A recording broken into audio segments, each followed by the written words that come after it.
Radio Open FM présente Coachez-vous, votre rendez-vous conseil en développement personnel. Laurence Moreau, coach afro-mental, vous accueille pour 1 heure de conseil et apprendre à oser pour que tout devienne possible. Bonsoir mesdemoiselles, bonsoir mesdames, bonsoir messieurs, bonsoir Joachim, comment vas-tu ? Bonsoir Laurence, ça va, je dirais même mieux parce qu'il y en a qui m'ont suivi en début de semaine dernière. J'étais un peu pris de la gorge, j'avais une voix un peu rauque lundi dernier, mais tu vois ça va mieux. Et ça va mieux ? Ça va mieux, ouais. D'accord. Donc... Je suis resté couvert toute la semaine. Alors c'est quand même bête parce que maintenant que tu as une voix d'hôtesse de l'air, tu peux même pas répondre au téléphone. Ben non, désolé. C'est quand même malheureux. Donc on annonce aux auditeurs, on a la fibre. Donc au niveau du streaming audio vidéo, donc ça sera, je pense, beaucoup mieux, parce que là je vois les débits qu'on peut avoir, donc c'est assez intéressant. Par contre, pendant quelques jours, on n'a pas le téléphone. On peut pas tout avoir dans la vie. Faut être patient. C'est ça, c'était compliqué de savoir que tu allais avoir et la fibre et le téléphone en même temps. Ça aurait été bien. Voilà. Ben non. Donc, quand tu auras le téléphone, tu annonceras gentiment que le téléphone... Faut pas nous avoir parce qu'il n'y a pas de téléphone. Voilà, et donc il n'y a pas d'émission. Et oui, parce qu'on avait prévu ce soir de faire avec Fred une émission comme tous les lundis soirs. On avait un chanteur au téléphone, Maurice. Et du coup, comme on ne peut pas l'appeler au téléphone, ça serait compliqué de le faire autrement, comme ça à l'arrache assez vite. Donc du coup, Maurice est reporté à 15 jours. D'accord. Voilà. Comme ça, les auditeurs le sauront. Alors, nous, on est là tous les deux, mais en fait, aujourd'hui, alors Kylian n'est pas présent ce soir parce que, pareil, au niveau de son alternance et sa semaine d'école, et les horaires faisaient qu'il terminait beaucoup trop tard que pour dire d'arriver à l'heure, en tout cas dans un état serein, sans s'être excité et rien. Donc, je préférais qu'il puisse être... voilà, pas de stress, il n'y a pas de souci. Mais par contre, on n'est pas que tous les deux. Il faut qu'on fasse pas trop de bêtises et qu'on ne dise pas trop d'âneries parce que nous sommes observés. Donc j'ai une invitée ce soir. Alors je ne vais pas vous faire l'affront de donner votre nom de famille, je vais vous laisser donner. Une fois que vous l'avez dit, c'est bon. Donc Gaëlle, bonsoir. Bonsoir. Donc Gaëlle, vous êtes responsable de la plateforme Initiative Creuse. On va parler d'initiative, on va parler d'accompagnement de chefs d'entreprise, en tout cas, ou de chefs particulièrement d'entreprise. On va parler de vous aussi. Donc voilà le programme de la soirée. Donc Gaëlle, très rapidement, qui êtes-vous ? Donc bonsoir à tous les deux, merci pour l'invitation. Avec plaisir. Donc qui je suis ? Donc Gaëlle Grezlac, comme si le Z et le E étaient inversés en fait, c'est beaucoup plus simple. Je suis responsable de l'association Initiative Creuse, responsable salarié. Nous sommes 3 salariés créateurs et repreneurs d'entreprises sur le département de la Creuse. D'accord, donc tout un programme. On va pouvoir vraiment expliquer, parce que Initiative Creuse, donc ça veut dire qu'il y a Initiative France aussi. Donc, qu'est-ce qu'initiative, comment c'est né, d'où ça sort et surtout à quoi ça sert. Et on va mettre directement un peu d'ambiance musicale, parce que je vous avais demandé avant de préparer, pour préparer l'émission, de choisir 2 musiques. Et donc, vous avez choisi Placebo, Running Up to Hill. Pourquoi ce choix ?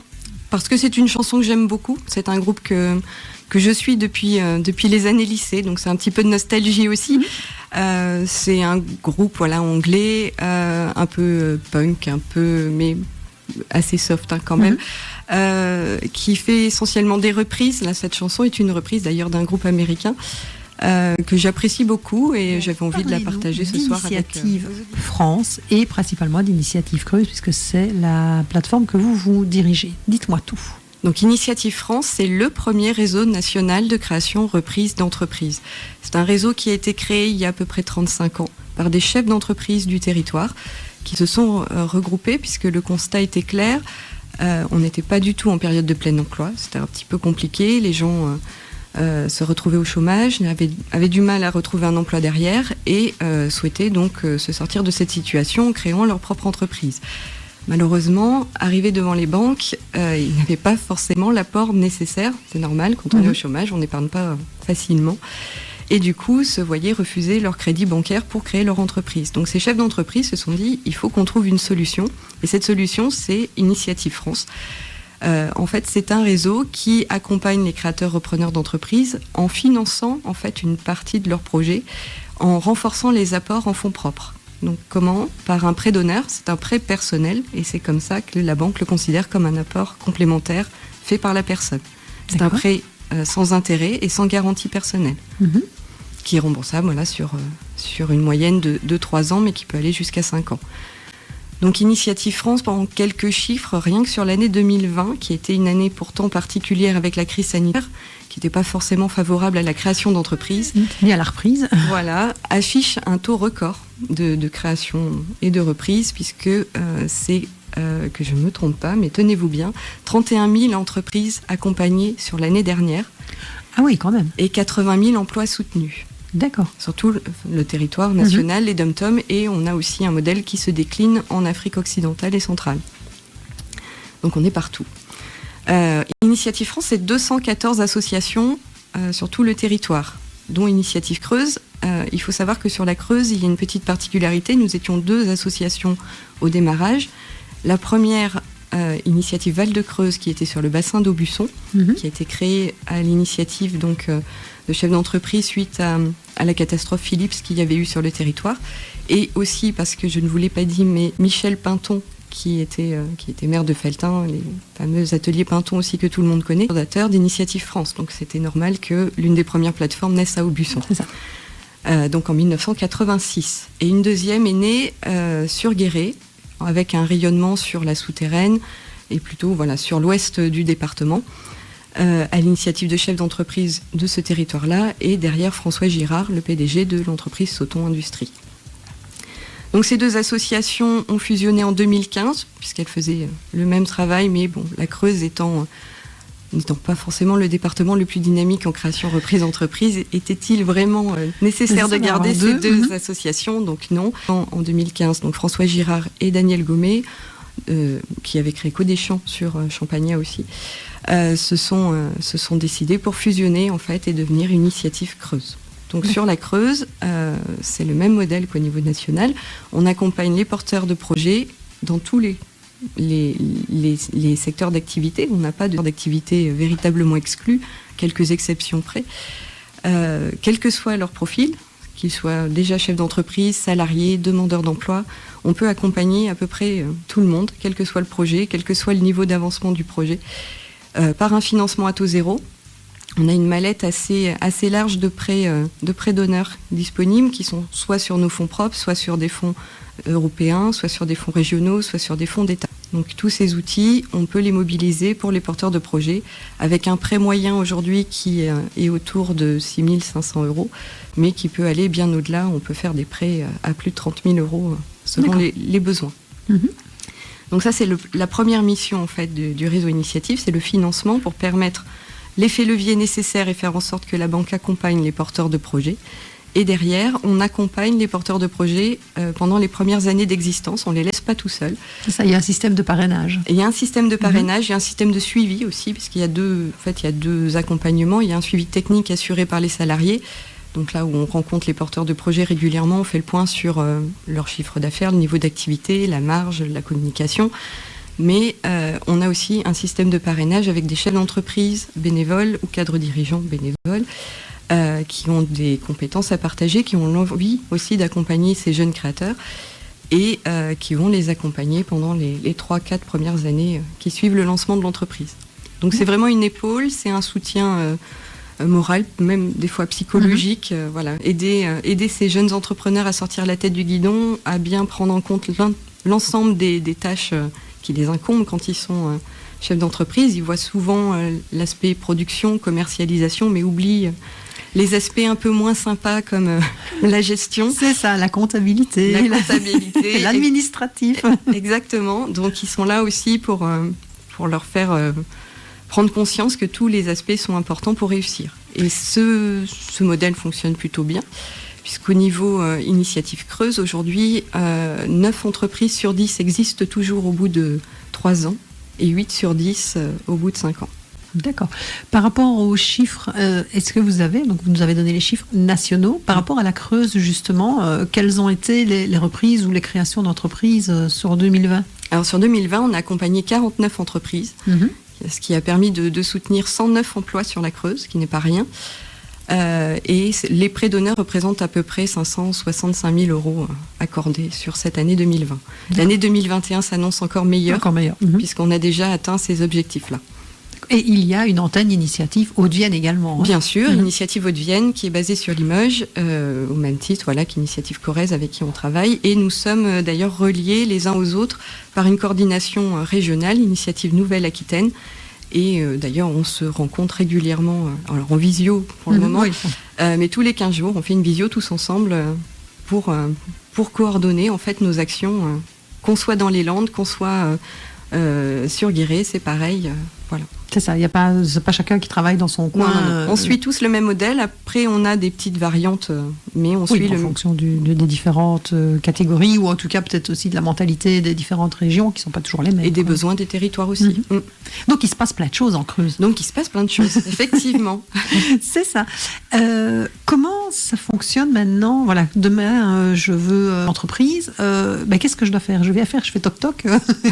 Comment je fais pour justement bénéficier de l'aide d'Initiative Creuse ? Alors je reconnais, sur la Creuse, on existe depuis une trentaine d'années, on n'est pas connu, on a un manque de notoriété évident. Avant cette émission. Avant cette émission, bien sûr. Voilà, après ça va aller tout seul. Je l'espère. Non, après c'est national, ce manque de notoriété. On est le premier réseau, mais personne ne nous connaît vraiment. Après, on fait partie aussi d'un groupement régional qui s'appelle Entreprendre Nouvelle-Aquitaine, qui regroupe en fait tous les opérateurs de la création reprise d'entreprise. Donc ça, vous retrouvez ce groupement dans tous les départements en Nouvelle-Aquitaine. Donc pour la Creuse, vous avez dans ce groupement les accompagnateurs en amont d'un projet, que sont les chambres consulaires, chambres de métier, chambres de commerce et la boutique de gestion BGE Limousin. D'accord. Et ensuite, vous retrouvez les financeurs, Initiative Creuse, France Active Limousin, Réseau Entreprendre Limousin et l'ADI.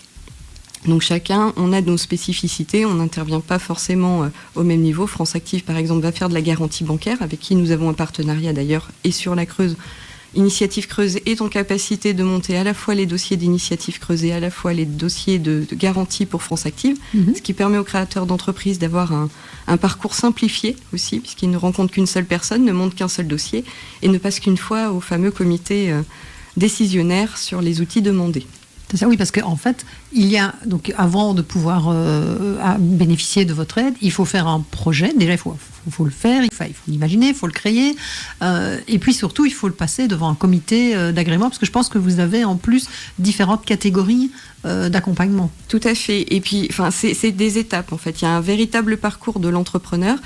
Et ce groupement régional, en fait, regroupant à la fois les opérateurs amont et les financeurs, est véritablement important, puisqu'on essaie de capter tous les profils, toutes les personnes qui ont un projet d'entreprise et qui passent des fois entre les mailles du filet. Après, nos prescripteurs sont aussi essentiellement les établissements bancaires, qui ont besoin d'un apport supplémentaire pour intervenir sur un projet. Nous avons les experts comptables. Et puis, bien évidemment, les territoires avec les municipalités, les Comcom qui sont très importantes, puisqu'elles sont un relais des projets qui se passent sur leur territoire. Ok. Comment se passe alors maintenant le fameux comité de... Alors, avant d'arriver au comité, déjà, les gens qui viennent vers nous, ils ont un projet, ils ont ce qu'on appelle un business plan. Donc ce business plan, nous, on ne le fait pas. Il faut qu'il soit accompagné en amont, soit par un expert comptable, soit par les chambres consulaires. Et nous, on va les accompagner plutôt sur la partie financière, voir si le plan de financement est cohérent, la façon dont on peut les accompagner au mieux, puisqu'on est là vraiment pour les aider et pas les mettre... plutôt dans la panade en les faisant endetter un peu plus.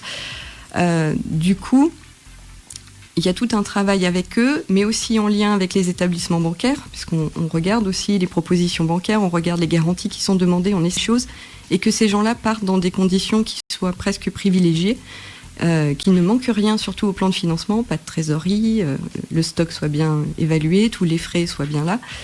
Et donc, c'est un montage plutôt financier qu'on fait, nous. Et une fois que ce dossier est prêt, voilà, le fameux comité d'agrément des prêts d'honneur, qui regroupe donc ce comité des chefs d'entreprise du territoire. Vous avez également des experts comptables, des établissements bancaires, les chambres consulaires. On retrouve toujours les mêmes acteurs. Un petit peu les mêmes acteurs qui ont l'habitude, en fait, de travailler avec les entrepreneurs. Et puis, le porteur de projet va être présent, va défendre son projet devant ce comité pendant une petite demi-heure. Alors, c'est un comité qui n'est pas du tout une salle d'audience. Hein. C'est plutôt des gens qui sont très bienveillants, qui sont vraiment là pour bien cerner le projet, ont besoin de rencontrer le porteur pour que le papier n'est pas vivant. Voilà, c'est plus intéressant de rencontrer les gens en réel et de comprendre vraiment leur projet. Ces membres du comité vont poser toutes les questions qu'ils le souhaitent et puis après vont décider si oui ou non ils accompagnent. Mais généralement, ça se passe plutôt bien. Mais comme vous disiez, le but, c'est vraiment de mettre toutes les chances du côté du futur entrepreneur, mais surtout de lui faire peut-être aussi prendre conscience que dans son projet, il y a quelque chose qui n'est pas abouti ou pas, que tout n'a pas été vu en amont, et donc il est parfois intéressant d'attendre un petit peu et de retravailler le projet, pour que ce soit plus sécurisant pour le futur porteur de projet. C'est exactement ça, de faire prendre conscience des faiblesses aussi du projet, peut-être que le marché n'est pas non plus l'idéal sur le secteur d'implantation choisi. Enfin voilà, on balaye en fait tous les aspects du projet, la clientèle, le marché, le produit et la corrélation aussi entre le porteur et son projet. Est-ce que vous avez différentes catégories de projets On accompagne tous les projets. C'est ce qui est intéressant dans ce travail, c'est qu'on voit tout type de projet. On fait aussi bien des artisans, que ce soit des maçons, des boulangers, des coiffeuses, des salons d'esthétique. On voit également des commerçants en prêt-à-porter, en décoration, en matériel également de motoculture ou Notre président, par exemple, a été accompagné par Initiative Creuse il y a quelques années. Il a fait une reprise de matériel agricole. D'accord. On voit également des professions libérales, que ce soit des vétérinaires, des pharmaciens, des cabinets d'infirmiers, des assureurs également. Enfin, on a tout type de projet et on va même, depuis quelques temps, sur l'agricole, pour les exploitants agricoles qui ne peuvent pas bénéficier de la dotation jeune agriculteur, c'est-à-dire qu'ils n'ont pas le diplôme niveau bac ou qu'ils ont passé l'âge pour avoir cette subvention. On peut les accompagner parce que sinon ils n'ont pas véritablement d'aide et de soutien dans leur projet. Et du coup, on voit vraiment tous les types de projets, de la micro-entreprise à des grosses sociétés où ils sont plusieurs associés, où il y a du maintien d'emploi à 30 ou 40 emplois. Okay. Et en termes de parrains, et de bénévoles, vous avez combien de personnes qui accompagnent justement ces porteurs de projets ? Donc l'association compte 64 bénévoles. Sur ces 64 bénévoles, on en a une dizaine qui sont véritablement parrains. Donc qui vont accompagner derrière les jeunes entrepreneurs. Donc on manque cruellement de parrains, donc je lance un appel à toutes les bonnes volontés et pour ceux qui seraient plus sur le secteur de la Haute-Vienne, je pense qu'Initiative Haute-Vienne sera heureux aussi de récupérer quelques bénévoles. De toute façon, il n'y en a jamais assez. Exactement. Et surtout avec tout ce qu'on vient de vivre, je pense que c'est intéressant aussi pour les chefs d'entreprise de pouvoir partager cette expérience et on a tous démarré à un moment donné quand on s'est lancé et on a tous rencontré des galères, parfois des écueils et si on peut par notre expérience faire un petit peu adoucir le chemin des nouveaux qui se lancent, je pense que ça fait aussi partie de notre droit et obligation, je dirais, de chef d'entreprise. Comme on le voit, la transition va être très facile avec la deuxième musique, en fait, comme on le voit, seul, on va vite, mais ensemble, on va plus loin. Donc, moi, j'ai choisi, en fait, Grand Corps Malade, que je connaissais pas cette chanson, c'est par hasard en cherchant sur le thème de l'émission. J'ai découvert cette chanson, donc en fait, où il explique vraiment que on ne peut bien avancer que quand on est soutenu et quand on est ensemble. Donc, et notamment, je pense que c'est lié à Initiative Aquitaine, Nouvelle-Aquitaine, place un dispositif particulier qui s'adresse en fait aux femmes entrepreneurs, on ne sait jamais comment il faut dire. On ne sait pas, oui. Donc, aux femmes qui désirent entreprendre. Exactement. Contournons la langue française. Vous pouvez nous en parler un petit peu ? Oui, alors en fait, c'est Initiative France qui déploie ce dispositif qui a été créé en 2018 par 4 associations initiatives du Grand Est, donc autour du pays de Reims. Ça s'appelle Vie ma vie d'entrepreneuse. Alors là, ils ont fait un choix d'entrepreneuse. Du coup, c'est permettre à une femme qui a un projet d'entreprendre, alors pas forcément abouti, c'est juste une idée, voilà, de bénéficier d'une journée en immersion aux côtés d'une dirigeante d'entreprise. Tout ça pour comprendre en fait le métier de chef d'entreprise, de dirigeante. On préfère laisser les femmes ensemble puisqu'elles peuvent comme ça échanger plus librement. Et il y a aussi, on l'a vu notamment avec la déléguée aux droits des femmes et à l'égalité du département de la Creuse, il y a des freins, des fois culturels, qui sont donnés aux femmes pour entreprendre, donc qui les empêchent d'entreprendre librement. Et le fait de permettre donc à une porteuse de projet de rencontrer une dirigeante d'entreprise, elles peuvent échanger sur le métier d'entreprendre, de dirigeante, et aussi sur l'articulation des temps de vie, du temps de travail, enfin tous les aspects qui sont pas forcément faciles à aborder avec un chef d'entreprise. Oui, parce que quoi qu'on en dise, la vie d'une chef d'entreprise, quand elle rentre chez elle, elle commence sa deuxième vie, qu'en règle générale, le chef d'entreprise rentre peut-être plus tard et a moins de tâches, on va dire, à accomplir, ou en tout cas, c'est pas du même acabit. Et c'est vrai que je trouvais ce dispositif vraiment intéressant parce que, oui, ce côté droit des femmes et cette différence entre hommes-femmes, les inégalités, les plafonds de verre, on les connaît, on pourrait faire une émission complète là-dessus, évidemment. C'est réel, ça existe. Et je pense qu'en effet, le fait de pouvoir discuter de ça, de femme à femme, et puis bon, il y a déjà le fait de se sentir peut-être plus à l'aise aussi pour certaines. Tout à fait. C'est quelque chose, je trouve, vraiment intéressant et qui permet peut-être à des femmes qui au départ n'auraient pas osé même imaginer entreprendre, de se dire oui, c'est un peu c'est le principe que je fais passer dans cette émission, de tout est possible en fait. Il faut juste à un moment donné oser, mais avoir aussi toutes les informations en amont. Donc comment ça se passe, comment vous faites pour mettre les projets en lien avec les chefs d'entreprise? Alors c'est tout récent puisque c'est un dispositif en Creuse que nous avons lancé officiellement fin septembre. Donc il y avait plusieurs, une bonne dizaine de dirigeantes d'entreprises du territoire creusois qui ont répondu présentes et qui se sont inscrits dans ce dispositif. Maintenant à nous de mobiliser nos dirigeantes, nos porteuses de projets sur le dispositif. Donc il faut savoir qu'Initiative Creuse, on accueille à peu près 70-90 personnes par an. Sur ces 70-80 personnes, on a à peine 30% qui sont des femmes. Donc on n'a pas non plus des femmes tous les jours, on aimerait en avoir un petit peu plus.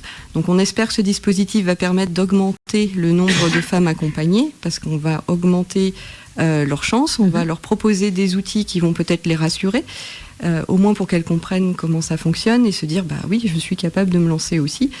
Donc pour le moment c'est tout récent, on a eu un premier binôme qui s'est fait le mois dernier sur Aubusson, avec une commerçante qui accueillit donc une femme qui avait un projet de reprise d'un commerce sur Guéret. Et c'était très positif pour les deux. Voilà. Ça s'est très très bien passé. Toutes les deux ont trouvé leur compte. La porteuse de projet a eu des réponses sur ces questions. Et la commerçante a pu revivre un petit peu son passé, voilà, ses débuts, et rappeler aussi les erreurs qu'il ne faut pas commettre, et lui a dit d'être prudente sur certains aspects. Après, elles ont échangé sur ce qu'elles ont voulu, mais le retour que j'en ai eu était plutôt positif. Après, les binômes, on les fait un petit peu au fil de l'eau en fonction des porteuses de projets qu'on rencontre. Et vous ne mettez pas d'office la porteuse de projet dans la même catégorie, je vais appeler, de métier que son propre projet. Alors le but, c'est qu'elle parle du métier de chef d'entreprise et pas du métier en lui-même. Voilà, on va éviter de mettre deux femmes commerçantes ensemble quand on peut. Là, pour le coup, ça s'est produit comme ça, mais c'était pas du tout le même commerce, donc pourquoi pas. Mais l'idée, c'est de mélanger les activités et faire en sorte qu'elles ne parlent pas forcément de leur activité, ou alors qu'elle est de l'autre. Ça peut être sympa aussi. Mais c'est vraiment d'échanger sur le métier de dirigeante d'entreprise. C'est ça. Et ça se passe, donc c'est une journée d'immersion, vraiment en mode vie ma vie, quoi. C'est ça, c'est vie ma vie d'entrepreneuse, donc vraiment. Donc accroche-toi, mets tes crampons. Le but, c'est que la dirigeante continue sa journée normalement. Elle va pas arrêter de travailler parce qu'elle a une porteuse de projet qui vient découvrir son métier. C'est vraiment, elle continue son travail, et en même temps, elle essaie de présenter en fait ses missions, tout ce qu'elle doit faire dans sa journée à la porteuse de projet. Donc c'est du sport. Ah oui, j'imagine. Alors normalement on aurait dû être 3. aujourd'hui parce que normalement je devais accueillir moi dans mon entreprise Tara Louba qui donc reprend un commerce sur Fursac. Et puis en fait Covid 2 mois en mode on savait pas, on avait peur et puis en fait il s'est rien passé. Mais bon on a dû à chaque fois annuler et alors notre rencontre est prévue pour vendredi de cette semaine et dans 3 semaines je recevrai en fait votre président d'Initiative Creuse et normalement Tara sera présente également pour pouvoir faire justement son feedback sur l'émission quoi, donc sur le moment où elle est venue passer en entreprise. On parlait justement des femmes entrepreneurs. Est-ce qu'il y a une tranche d'âge un peu ciblée ou est-ce que c'est vraiment tous azimuts de ce que vous voyez vous? C'est un peu difficile de vous donner une moyenne, c'est vraiment très très varié. On peut avoir des très jeunes femmes et puis après je dirais c'est plutôt après 40 ans. La crise de la quarantaine étant passée, voilà, on renvoie tout dans les starting blocks et on se lance dans la création d'entreprises. Les enfants sont plus grands donc c'est plus facile. Ils deviennent souvent autonomes. Donc ça fait combien de temps que vous faites ça, avant qu'on parle vraiment de vous, mais ça fait combien de temps que vous travaillez pour Initiative Creuse? J'ai fêté mes 10 ans cette année. D'accord. Est-ce que vous avez vu une évolution depuis 10 ans justement sur le profil peut-être des porteuses, on va parler plutôt des femmes, des porteuses de projets entre vos débuts ou maintenant? Ou est-ce que le regard que vous portez dessus est peut-être différent aussi? C'est certainement le regard que je porte dessus, effectivement. Après, on en voit plus, donc ça c'est plutôt bon signe. Avant, on peinait à aider plus de 5 ou 6 femmes par an. Là, on est plutôt entre 30 et 40% des personnes qu'on accueille, donc, qu'on accompagne même. Donc sur les 50 entreprises, voilà, 30 à 40% sont accompagnées pour des femmes. Après, je dirais que les femmes sont plus prudentes, je dirais ça comme ça. Elles regardent davantage les financements, leur capacité de remboursement. Est-ce que faire un prêt d'honneur ne va pas mettre en péril leur situation personnelle derrière? Elles regardent beaucoup plus d'aspects que les hommes qui sont plus fonceurs, je dirais. C'est ça. Après, elles sont moins présentes sur la reprise. Elles sont plus en création.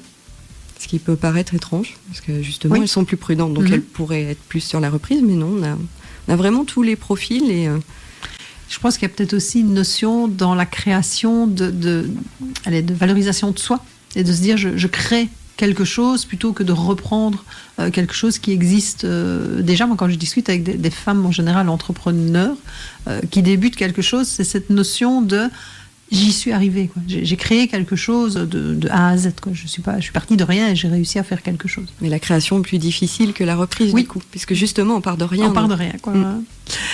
Alors, 3e choix musical, tant que Joachim survit toujours et veut bien appuyer sur les boutons. Survivre, c'est ça, c'est par étapes. Oui, c'est moment, ça. Ça vient, ça s'en va. Vous avez choisi Gary Jules Matwell. Je me dis comment communiquer, le téléphone fonctionne, on l'a entendu. Donc voilà, le téléphone fonctionne. Nous sommes donc reconnectés au monde. C'est ça. C'est parfait. Donc vous avez choisi Gary Jules Mad World. Pourquoi? Alors Mad World, monde de fous.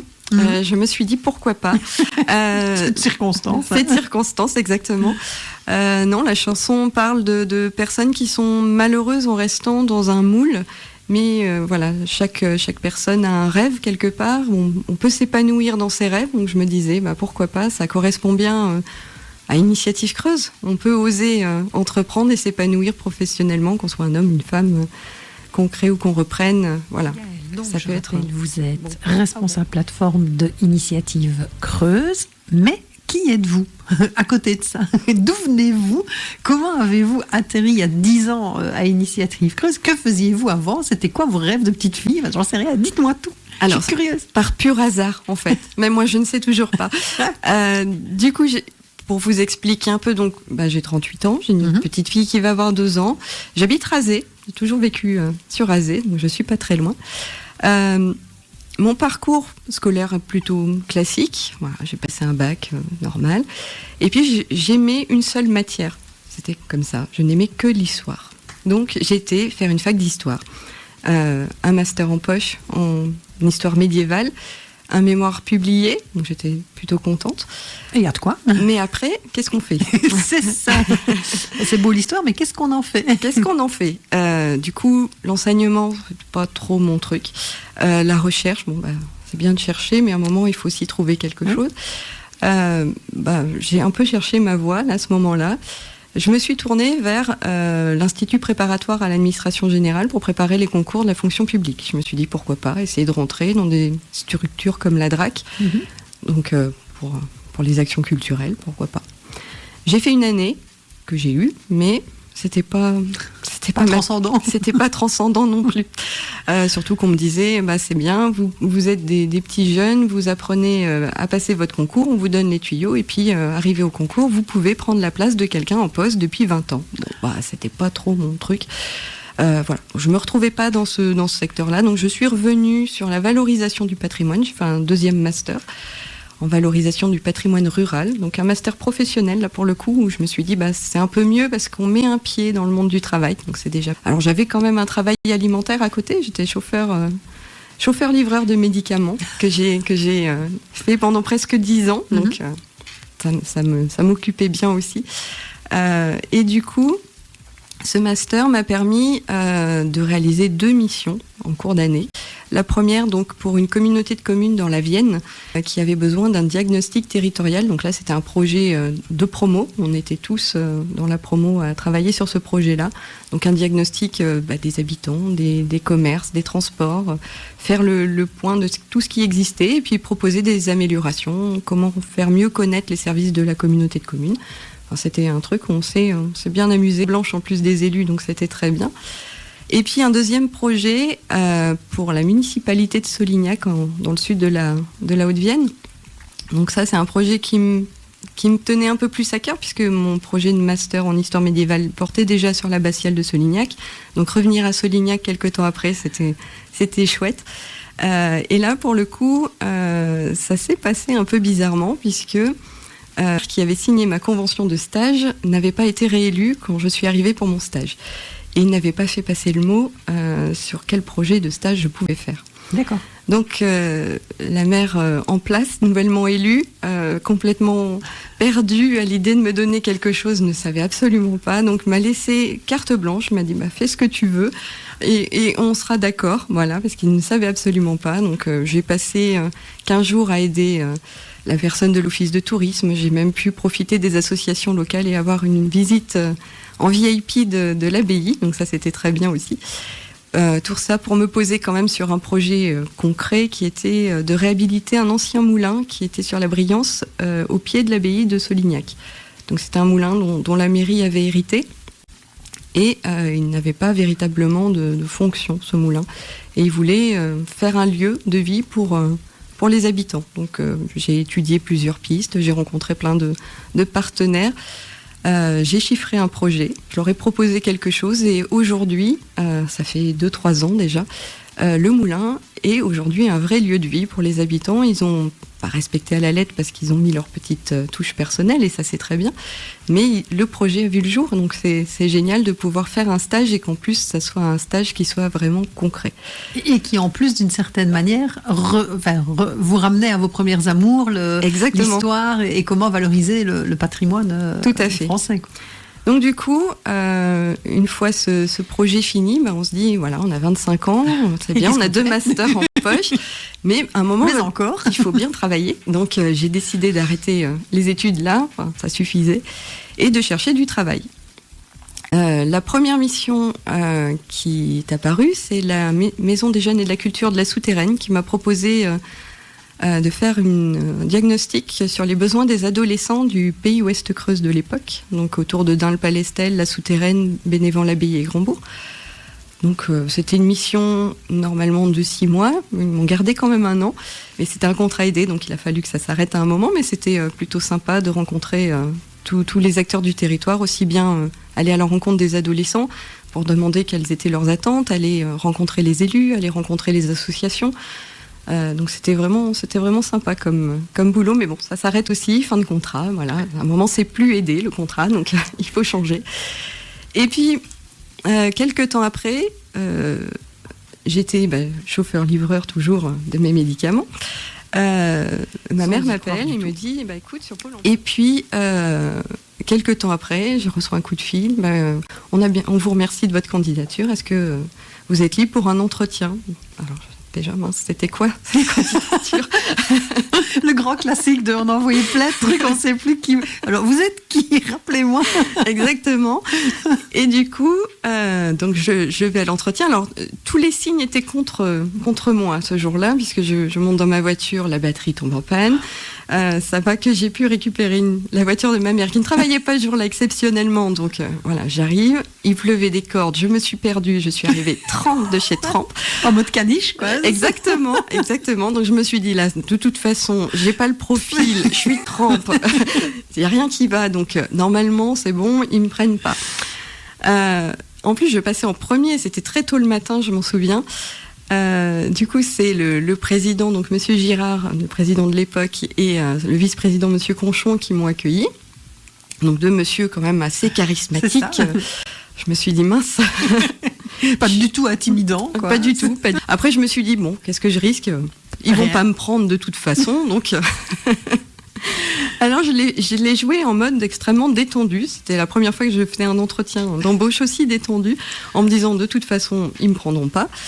Et puis au final, ils m'ont rappelé quelques temps après pour me dire si, c'est vous, voilà.